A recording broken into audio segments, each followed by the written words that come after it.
একাদশ দ্বাদশ শ্রেণী পদার্থবিজ্ঞান প্রথম পত্র সপ্তম অধ্যায় পদার্থের গাঠনিক ধর্ম থেকে বুয়েট এবং অন্যান্য ইঞ্জিনিয়ারিং ইউনিভার্সিটিতে বিগত কয়েক বছরে যে সমস্ত প্রশ্ন এসেছে সেগুলো সমাধানের চতুর্থ পর্বে আজকে আমরা একটা বিশেষ সমস্যা সমাধান করব। তো খেয়াল করি সমস্যাটাতে কি বলেছে। বলেছে যে একটি দেয়াল হতে 4.8 সেন্টিমিটার ব্যাসের একটি অ্যালুমিনিয়াম দণ্ড অনুভূমিকভাবে 5.3 সেন্টিমিটার প্রক্ষেপিত আছে। আচ্ছা, তাহলে ব্যাপারটা কেমন, যে ধরে নিচ্ছি এরকম ভাবে আমরা একটা দেওয়াল দেখতে পাচ্ছি এবং সে দেয়ালে একটা গর্ত আছে। গর্ত থাকার দরুন কি হয়েছে, যে একটা অ্যালুমিনিয়ামকে সে গর্তের মধ্যে এমন ভাবে প্রবেশ করানো হয়েছে যে কিছুটা দেওয়ালের ভিতরে আছে, ধরে নিচ্ছি এই অংশটা দেওয়ালের ভিতরে আছে, এবং কিছুটা অংশ অর্থাৎ এই অংশটুকু কি আছে, দেওয়ালের বাইরে আছে। আচ্ছা, তাহলে দেওয়ালের বাইরে কিছু অংশ আছে এবং কিছুটা দেওয়ালের ভিতরে আছে। আচ্ছা, তো কি বলেছে, যে দণ্ডটির শেষ প্রান্তে 1200 কেজি ভরের একটি বস্তু ঝোলানো হলো। অর্থাৎ এই যে একটা প্রান্ত, যে প্রান্তটা আমরা দেখতে পাচ্ছি, অর্থাৎ কিছু অংশ তো বাইরে বের হয়ে আছে, এটার একটা প্রান্তে কি করেছি, আমি একটা ওজন ঝুলিয়ে দিয়েছি, ঠিক কিনা। তো এই ওজন ঝুলানোর কারণে কি হয়ে গেছে, এই যে অ্যালুমিনিয়াম দণ্ড আমরা দেখতে পাচ্ছি সেটা কিছুটা নিচের দিকে বেঁকে গেছে। আচ্ছা, অর্থাৎ তার আকারের একটু পরিবর্তন ঘটেছে বা তার আকারের একটু বিকৃতি ঘটেছে। ফলে এখানে তারা একটা ব্যবর্তন গুণাঙ্ক দিয়েছে, অর্থাৎ যেটাকে আমরা বলি কৃন্তন গুণাঙ্ক বা আকার গুণাঙ্ক আর কি। তো আমাদেরকে নির্ণয় করতে হবে দণ্ডটির ভর যদি উপেক্ষা করি আমরা, অর্থাৎ যদি ধরি যে দণ্ডটির যে অংশটুকু বের হয়ে আছে এই অংশটুকুর তেমন কোনো ভর নাই, বাট এই যে তার সেখানে যে আমি বস্তুটা ঝুলিয়েছি 1200 কেজি, এটাই হচ্ছে চূড়ান্ত ভর আর কি। ধরে নেব যে দণ্ডটা তেমন কোনো ভর নাই, অর্থাৎ দণ্ডটার ভরকে আমরা উপেক্ষা করব। তাহলে দণ্ডটির উপর ব্যবর্তন পীড়ন এবং দণ্ডটির এই প্রান্তের উলম্ব বিচ্যুতি কত হবে সেটা নির্ণয় করতে হবে। তো যদি আমরা আসলে একটু এই পাশ থেকে খেয়াল করি ব্যাপারটা, আমরা যদি আমাদের চোখ দুজি কোন দিক থেকে দেখে, এই দিক থেকে দেখে, তখন ব্যাপারটা কেমন হবে বলো তো দেখি। তখন ব্যাপারটা হচ্ছে দেওয়ালকে জাস্ট আমরা একটা দাগের মতো দেখব, এবং এই যে এখানে যে অ্যালুমিনিয়ামটা বের হয়ে আছে না, সেই অ্যালুমিনিয়াম দণ্ডকে জাস্ট আমরা এতটুকু দেখব। আচ্ছা, জাস্ট দেখবো যে এতটুকু অ্যালুমিনিয়াম দণ্ড বের হয়ে আছে এবং বাকিটা কিন্তু দেওয়ালের ভিতরে আছে, আসলে সেটাকে আমরা আপাতত দেখতে পাচ্ছি না, বাট এই অ্যালুমিনিয়াম দণ্ডটাকে আমরা দেখতে পাচ্ছি। এবং যেহেতু আমরা তার প্রান্তের দিকে একদম সাইডের দিকে একটা বস্তু ঝুলিয়েছি যেটার ভর হচ্ছে প্রায় কত কেজি, 1200 কেজি। তো এই 1200 কেজি ভর ঝোলানোর কারণে আসলে কি হবে, যে যেহেতু আমরা জানি যে এটার নিচে কি আছে, মাটি আছে নাকি, এর নিচে মাটি থাকার কারণে মাটি এই বস্তুটাকে কি করবে, আকর্ষণ করবে, এবং বস্তুটাকে কতটুকু বল আকর্ষণ করবে, এমজি বলে আকর্ষণ করবে। তাই বস্তুটা যখন নিচের দিকে একটা বল অনুভব করবে, এই অ্যালুমিনিয়ামের যে আমরা দণ্ডটা দেখছি বাইরে বের হয়ে আছে, এটাও কিন্তু কি নিচের দিকে একটা কি অনুভব করবে, বল অনুভব করবে।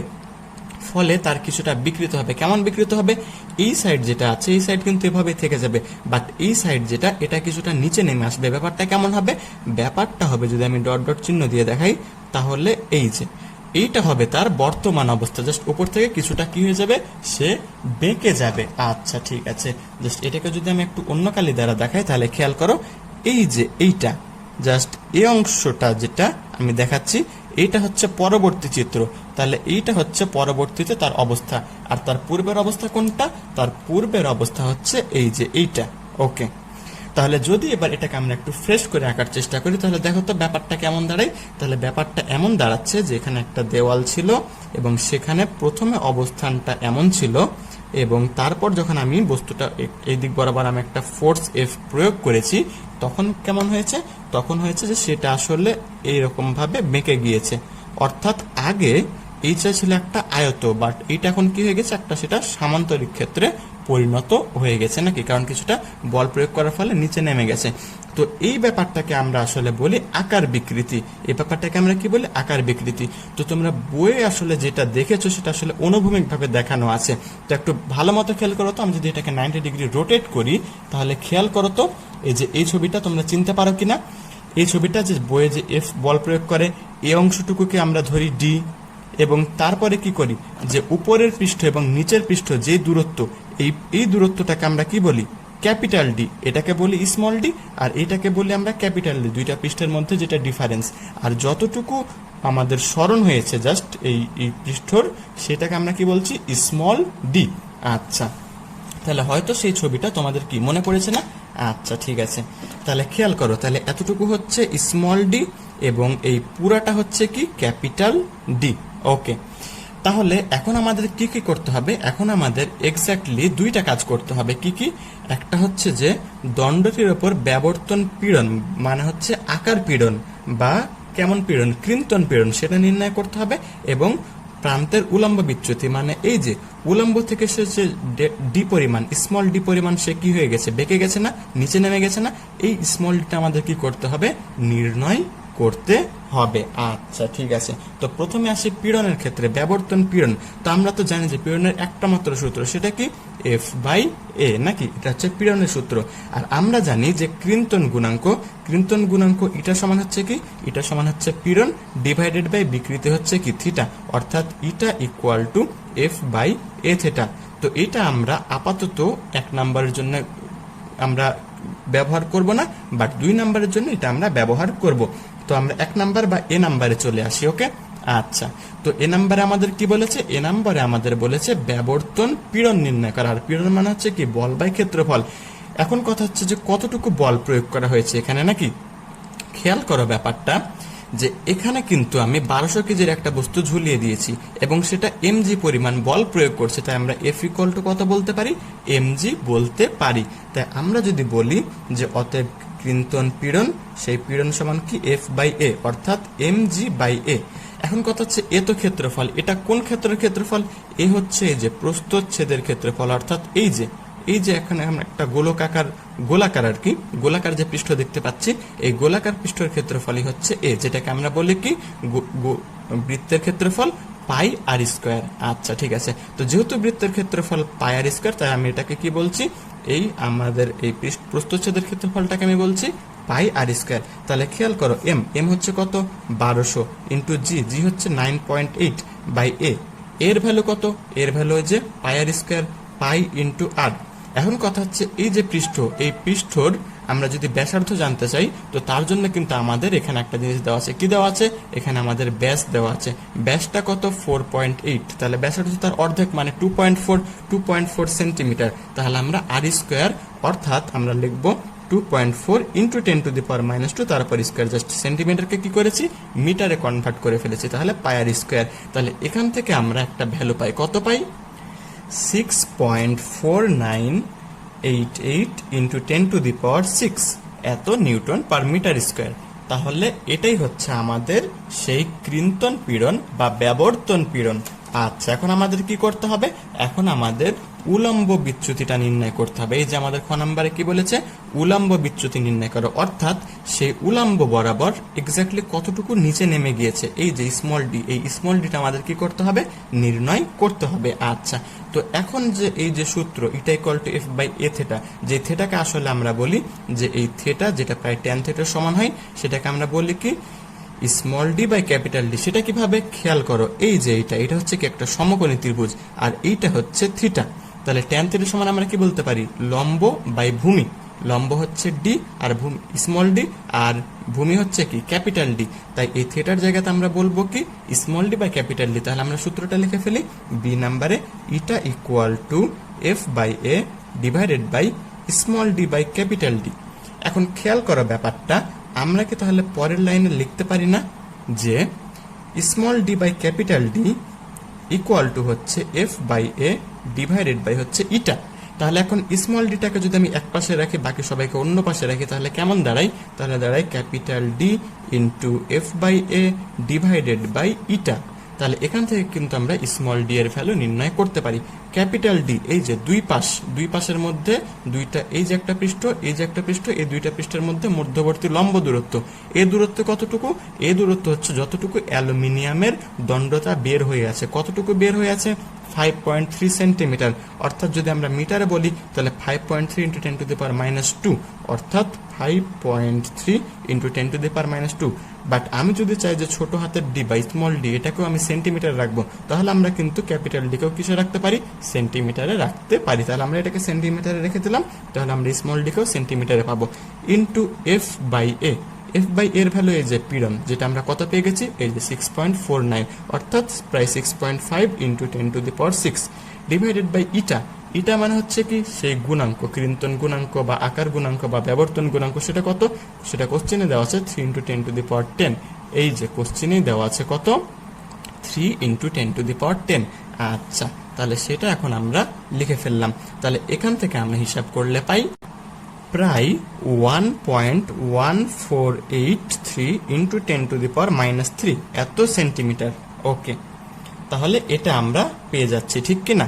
ওকে, তাহলে এইটাই হচ্ছে নির্ণেয় উলম্ব বিচ্যুতি বা স্মল ডি। তাহলে আশা করি অঙ্কটা তোমরা পুরোপুরিভাবে বুঝতে পেরেছো। 1 নম্বর অঙ্ক তাহলে কমপ্লিট। এবার আমরা পরের অঙ্ক অর্থাৎ 2 নম্বর অঙ্কে চলে যাই। দেখে ফেলি 2 নম্বর অঙ্কে কি বলেছে। এখানে বলেছে প্রতিটি 1 মিলিমিটার ব্যাসার্ধের 8টি বৃষ্টির ফোঁটা 5 সেন্টিমিটার পার সেকেন্ড প্রান্তিক বেগে পতনশীল। প্রান্তিক বেগ মানে তো আমরা জানি যে ওই যে সান্দ্রতার কারণে একটা সময় একটা নির্দিষ্ট ধ্রুববেগে পড়তে থাকে, তো সেই ধ্রুববেগটাই হচ্ছে কি প্রান্তিক বেগ, অর্থাৎ একটা সমবেগ। তাহলে 5 সেন্টিমিটার পার সেকেন্ড সমবেগে পতনশীল। তো যদি 8টি ফোঁটা একত্রিত হয়ে একটি বড় ফোঁটায় পরিণত হয়, তাহলে নির্গত শক্তির পরিমাণ নির্ণয় করো। তাহলে আগে এরকম মোটামুটি ভাবে ছোট ছোট কয়টা ফোঁটা ছিল? এরকম 8টা ফোঁটা ছিল। আচ্ছা, ঠিক আছে। তো এখন 8টা ফোঁটা একসাথে মিলে কি হয়েছে? একটা বড় ফোঁটা তৈরি করে ফেলেছে। তো খেয়াল করা ব্যাপারটা, ধরো যে তোমার কাছে 2টা বাক্স আছে। তো একটা বাক্সের ভর 2 কেজি আর একটা বাক্সের ভর 2 কেজি। 2টা বাক্সকে তুমি যদি একসাথে মিলে একটা বড় বাক্স বানাও, তাহলে তার ভর কত হবে? Simple, 2 KG plus 2 KG equal to 4 KG. ভরের তো আর চেঞ্জ হবে না, ঠিক কিনা?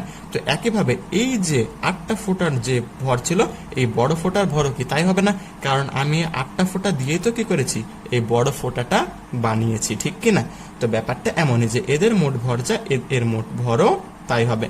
তো এখানে এখন ব্যাপার হচ্ছে যে এখানে নির্গত শক্তিটা কিভাবে আসলো। তো খেয়াল করো তো, তুমি যদি বড় ফোঁটাটাকে ভাঙতে চাও, তাহলে কি তোমার শক্তি লাগবে না? হ্যাঁ, লাগবে। তো আচ্ছা, পৃষ্ঠটানের বিরুদ্ধে তোমাকে কাজ করতে হবে। তো একইভাবে তুমি যখন ছোট ফোঁটাগুলাকে নিয়ে বড় ফোঁটা বানাবা, তখন আবার তোমাকে কি করতে হবে? তখন আবার দেখা যাবে যে একটা শক্তি নির্গত হবে। আচ্ছা, তাহলে বড় ফোঁটাকে ভাঙলে কি করতে হবে? আমার শক্তি লাগবে। একইভাবে ছোট ফোঁটাগুলো যখন আমরা বড় ফোঁটা বানাবো, তখন একটা শক্তি নির্গত হবে। সেই নির্গত শক্তি ডাব্লিউ সমান আসলে কি? সে ডাব্লিউ সমান হচ্ছে পৃষ্ঠটান ইন্টু ক্ষেত্রফলের পরিবর্তন। ক্ষেত্রফলের পরিবর্তন মানে কি?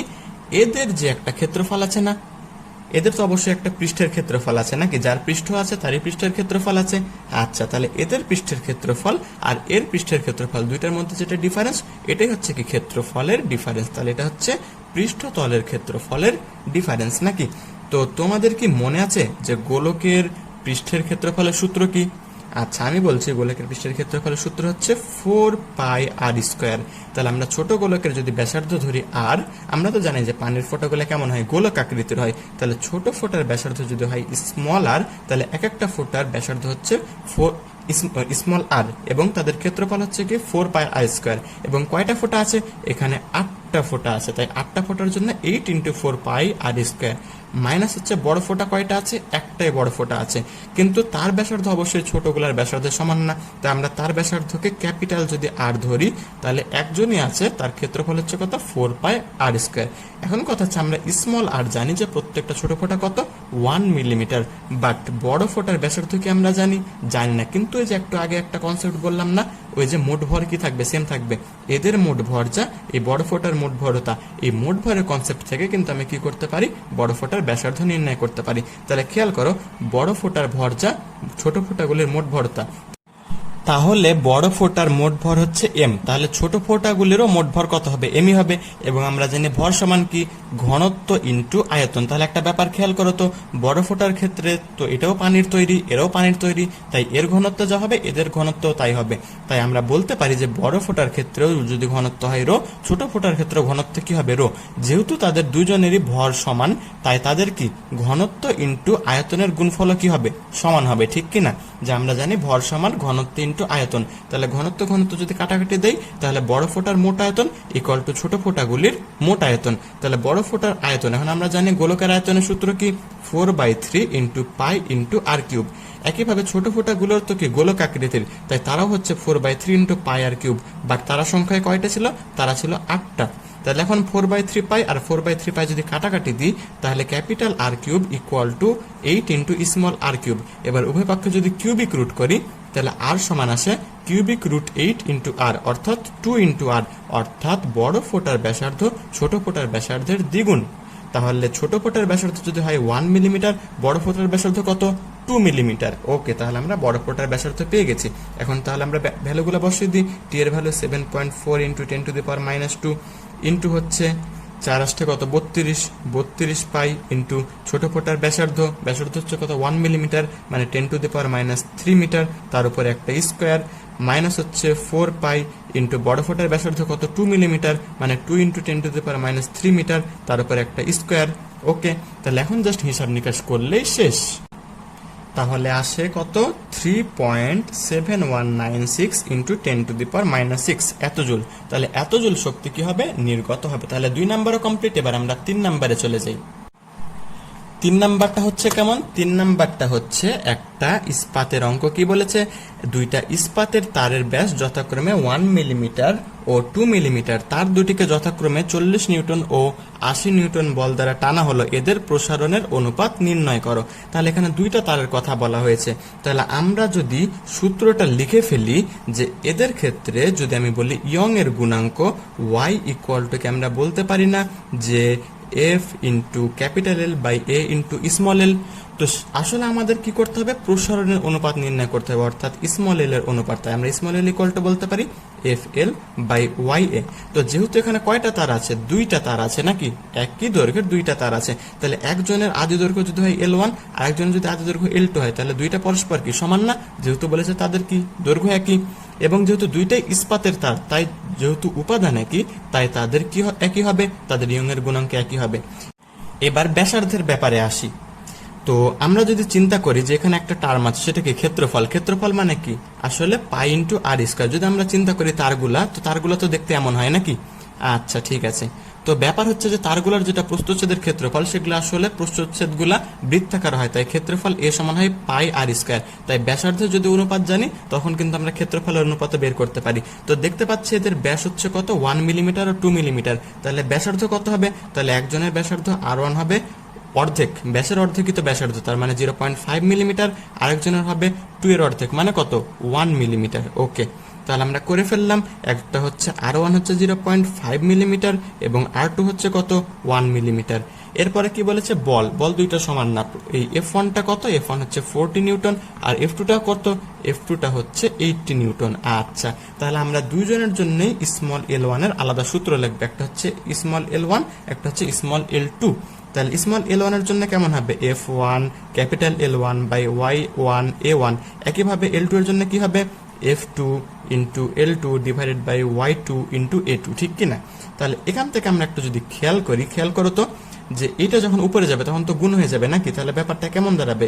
F1 L1 divided by Y1 A1 into, যেহেতু এটা উপরে চলে যাচ্ছে তাই উল্টা গুণ হয়ে যাবে, তাই Y2 into A2 divided by F2 into L2 হবে। তাহলে খেয়াল করো, F1 এর নিচে F2, F1 divided by F2 into দেখো L1 এর নিচে L2, L1 by L2 into Y2 এর নিচে Y1, Y2 এর নিচে Y1 ইন্টু A2 এর নিচে A1, A2 বাই A1। আচ্ছা, এখন জাস্ট ভ্যালু বসানো হলো। F1 কত? F1 হচ্ছে 40, এই যে F1 হচ্ছে 40 নিউটন। F2 কত? F2 হচ্ছে 80 নিউটন। L1 তাদের আদি দৈর্ঘ্য সমান, তাই L1 L2 কাটাকাটি যায়। তাদের ইয়ং এর গুণাঙ্ক সমান, তাই Y কাটাকাটি যায়। এবার A2 আমরা জানি পাই আর স্কয়ার, পাই ইন্টু আর। ব্যাসার্ধ কত? 1 মিলিমিটার। যেহেতু দুইটাই মিলিমিটারে আছে এবং তাদের একটা অনুপাত আছে, চাইলে আমরা দুইটাকে মিলিমিটারে রাখতে পারি, কোনো অসুবিধা নাই। তাই 1 স্কয়ার, আর A1 হচ্ছে কি পাই ইন্টু 0.5 এর উপর স্কয়ার। তাহলে এখান থেকে ভ্যালুটা কত আসে? ভ্যালুটা আসে 2, অর্থাৎ 2/1। যেটাই 2 সেটাই তো 2/1 নাকি? তাহলে আমরা দেখতে পাচ্ছি L1 by L2 equal to 2/1। তাহলে আমরা বলতে পারি L1 is to L2 equal to 2:1। তাহলে প্রসারণ অনুপাত কত? 2:1। আচ্ছা, ঠিক আছে। তাহলে 3 নাম্বার অঙ্ক কমপ্লিট। তাহলে এর মাধ্যমে আমরা চতুর্থ পর্ব শেষ করে ফেললাম। দেখা হবে আগামী পর্বে আরো কিছু নতুন প্রবলেম নিয়ে। তো আমরা প্রথমে দুইটা যেটা প্রবলেম সলভ করেছিলাম সেটা ছিল বুয়েট 16-17 সেশনের, আর এটা হচ্ছে বুয়েট 8-9 সেশনের। তো যাই হোক, আল্লাহ হাফেজ।